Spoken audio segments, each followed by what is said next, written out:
Hello everyone, नमस्कार। मैं हूं पंकज पेटवाल और आज हम आपके लिए लेकर आए हैं एमएससी थर्ड सेमेस्टर के क्वेश्चन पेपर श्रीदेव सुमन यूनिवर्सिटी बासेथोल चंबा के। तो ये हमारे पास क्वेश्चन पेपर यहाँ पर अवेलेबल है। आप देख सकते हैं किस तरह के क्वेश्चन यहाँ पर पूछे जाते हैं। पहला पेपर जो आपके पास होता है, रीजन्स इन ऑर्गेनिक सिंथेसिस, 2.5 घंटे का पेपर, 80 मार्क और 2 सेक्शन है, ए और बी।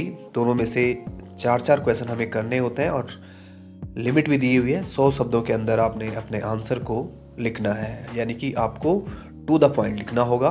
सेक्शन ए में क्वेश्चन देखिए आप। Question number 1, oregano lithium regen के बारे में पूछा गया है। सेकंड है आपका एरोमेटिसिटी।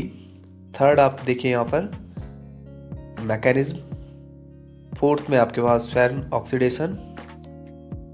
जब भी आप किसी एग्ज़ाम की तैयारी कर रहे होते हैं तो प्रीवियस ईयर के जो क्वेश्चंस पेपर होते हैं वो काफ़ी हेल्पफुल होते हैं। चाहे आप किसी भी एग्ज़ाम की तैयारी कर रहे हो तो हमेशा जब भी आपको कोई बड़ा टारगेट अचीव करना होता है तो हमेशा पुराने क्वेश्चन पेपर को उठा के ज़रूर देखिए। चाहे वो आपका एमएससी का एग्ज़ाम हो या किसी भी कॉम्पिटिटिव का लेवल आप देखना चाहते हो तो हमेशा प्रीवियस ईयर के जो क्वेश्चंस होते हैं काफ़ी हेल्पफुल होते हैं। इससे हमें एक आइडिया लग जाता है कि आने वाले एग्ज़ाम में किस तरह के क्वेश्चन पूछे जा सकते हैं। और बहुत बार ये भी होता है कि जो क्वेश्चन प्रीवियस ईयर या उससे पहले कभी पूछा गया था वही क्वेश्चन वहाँ पर होता है, जिससे हमें आसानी होती है उसका आंसर लिखने में। जाना पहचाना क्वेश्चन अगर मिल जाए तो उसके आंसर लिखने में और भी आसानी होती है। तो 16 क्वेश्चन यहाँ पर है पेपर नंबर फर्स्ट में। और इसी तरह से हमारा सेकंड पेपर स्पेक्ट्रोस्कोपी, ये आप बीएससी से पढ़ते हुए आ रहे हो तो ये भी वही है। 2.5 घंटे, 80 मार्क, 2 सेक्शन ए और बी। शॉर्ट आंसर टाइप का सेक्शन ए है। फ्रैंक गंडन सीडी पूछा गया है। फिर आपके पास यहाँ पर है ज़िब्लोव्स्की डायग्राम। इसी तरह से क्वेश्चन नंबर 5, 6, 7 पे आप देखिए यहाँ पे, और 8। फिर आप मॉसबोर स्पेक्ट्रोस्कोपी के बारे में पूछा गया है। सेक्शन बी हम देखें लॉन्ग टाइप, तो ऑक्टेट रूल पूछा गया है, ऑक्टेट रूल। फिर 10 है। फिर आपका 11, 12 और 13, 14, 15 ये आपके पास हुआ, 16 आपके पास हुआ। और आगे बढ़ते हैं पेपर फोर्थ की तरफ। ये हमारे पास है नेचुरल प्रोडक्ट। इसमें बहुत ज़्यादा याद करना होता है तो, और इसके लिए सबसे अच्छा तरीका यही होता है कि आप प्रैक्टिस करें, लिख कर याद करें उनके फॉर्मूले स्ट्रक्चर को, किस तरह से लिखना है, किस तरह से उनमें फंक्शनल ग्रुप है, किस तरह से उनकी सिंथेसिस होती है। ये सब चीज़ें आपको पहले पढ़ लेनी है। एग्ज़ाम टाइम पे एकदम याद नहीं होता है, कन्फ्यूजन हो जाता है इस पेपर में, तो इसलिए हमेशा इसको सबसे ऊपर रखें। सबसे ज़्यादा याद इसी में करना पड़ता है। सिंथेसिस काफ़ी लंबी होती है तो इसलिए आप इस पेपर पे विशेष फोकस रखें।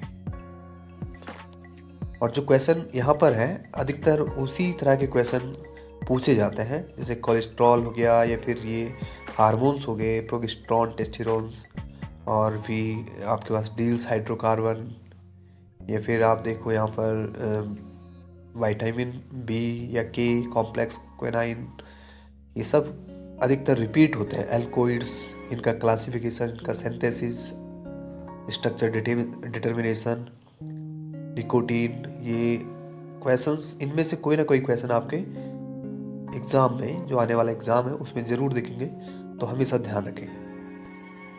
इन टॉपिक को तो पढ़ के जाना ही जाना है, इनमें से कुछ ना कुछ एग्ज़ाम में आपको पक्का मिलेगा। बीटा कैरोटीन, ठीक है। तो ये भी आपका 16 क्वेश्चंस, 4 क्वेश्चन आपको करने होते हैं। पेपर थर्ड हमारे पास है photo chemistry, organic photo chemistry. जिनका पीसीएम बैकग्राउंड है उनके लिए फोटो फिजिकल जो केमिस्ट्री होती है वो काफ़ी आसान होती है। तो देखते हैं paper third photo chemistry. Fundamental laws पूछे गए हैं, पहला क्वेश्चन। दूसरा आप देखिए photolytic cleavage. Third, fourth photo addition 1, 3। Fifth में हमारे पास है फोटो डाइमराइजेशन नॉरिस फर्स्ट और नॉरिस सेकंड में पूछा जाता है बहुत बार। बार्टोन रिएक्शन अगला क्वेश्चन हमारे पास 7 पे। बार्टन रिएक्शन बेंजीन के बारे में, टेवर और जो इसका प्रिज्मेन स्ट्रक्चर होता है उसके बारे में लिखना है। 9 सेक्शन बी इंटरनल कन्वर्जेंस, और ये आप आगे देख सकते हैं। क्वेश्चन नंबर 10 में आप देखिए यहाँ पे 3 टॉपिक दिए हुए हैं, इनके बारे में लिखना है। 11 12 देखिए आप एरोमेटिसिटी।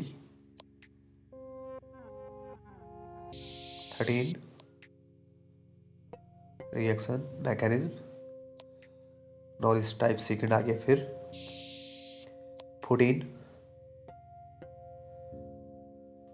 15 में रिएक्शन पूछी गई पहला, और लास्ट क्वेश्चन यहाँ पे photo price rearrangement of ethers.